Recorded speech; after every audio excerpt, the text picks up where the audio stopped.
Good evening, people. As you may already know, I'm Lucas. Please subscribe, comment and like if you wish. I'm new to all this vlogging malarkey, but I'm sort of getting used to it now, and I hope you look like my content as well. Now today I want to talk about something that really affected me.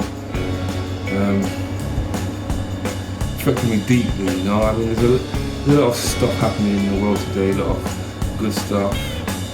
People are getting rich, some are getting big money contracts, some are getting big movie deals, you've got all the Oscars awards, and there's a lot of people living in misery. And I want to talk about one particular issue that I've had all week. It's about this little girl called Alicia McPhail and a young 16-year-old guy from Scotland, Aaron Campbell. Yes, that's right, he was 16 years old. The news was that this kid from Scotland had abducted this little girl from her bedroom. How you basically materialised was this kid came to visit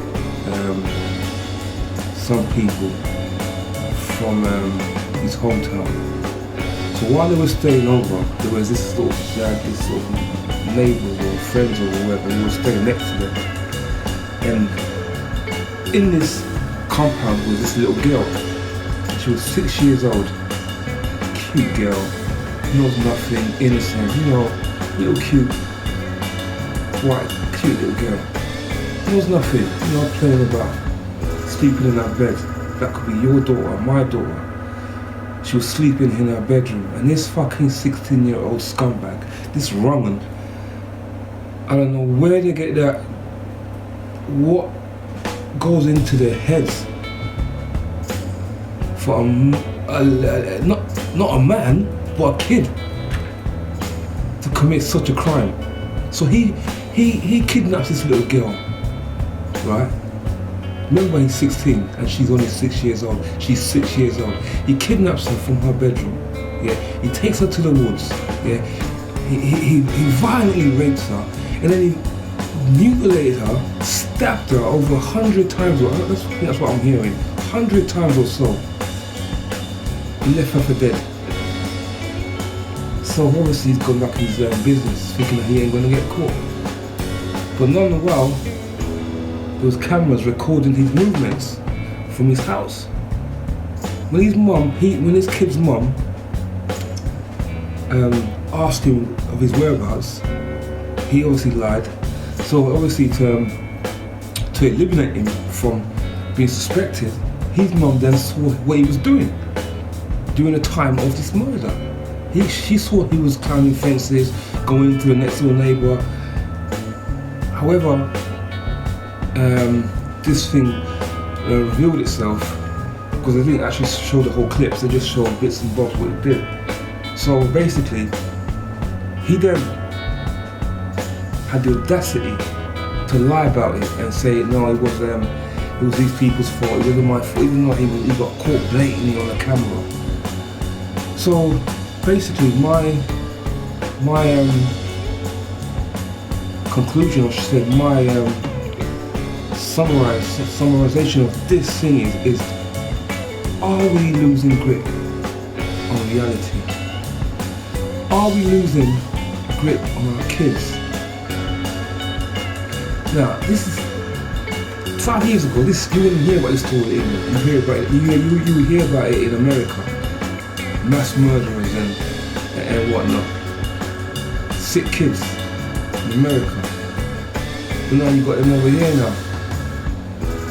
16 years old. I mean, you wouldn't even see that in Dexter. You know, the box set series on fucking Fox, whoever it is. And the guy's only 16. When I was 16, I wasn't thinking those lines. Even now I don't think those lines. I'm not sick like that. But he grabs this, my daughter, your daughter, from her bed. She ain't gonna grow up, get married, have her own kids, play about with her friends. She won't do this no more. Because he chose to take her life from her. Now he's in jail now. I wonder what he's doing. Eating dinner, watching TV. Now how is that just? How is that just? You tell me, because that is not just. So I say, let's bring back the death penalty for those that deserve it. And life means life, because you cannot leave this kid out here. You can't leave this kid out here, man. You can't bring him out here in 25 years' time. You cannot do that. It's only going to get worse. If you could do that, I said, because I remember when I was a little kid, you know, I had my little things, I had my little perversion, whatever you want to call it. My thing was jealousy, you know. When I was another little kid around the area, I used to sort of try to sabotage that little kid by pouring water on the kid while he was sleeping. So the mum thinks that the kid pissed himself. So the kid gets beat up, and they love me because I'm the favourite kid now. You know the ones there that used to sort of do that. Well, this is my perversion as a kid. You know, I used to make people do certain things because I didn't know any better. You know, I think it must have been about, how old was I? About 11. No, you're about 9, about 10, 11. When I first thinking these sort of, these perversion thoughts. I don't know how you would describe it, but these thoughts that you want to, I mean, some people don't grow out of it because, you know, they're stuck in their ways. They don't get teach nothing by the family, you know. But me, I got it beaten out of me, you know. I was told I was no good from day one. You're no good, you're no good, you're no good, you know. Ingrained in me, man. But I still fought it. I still fought all the fucking negative vibes, you know.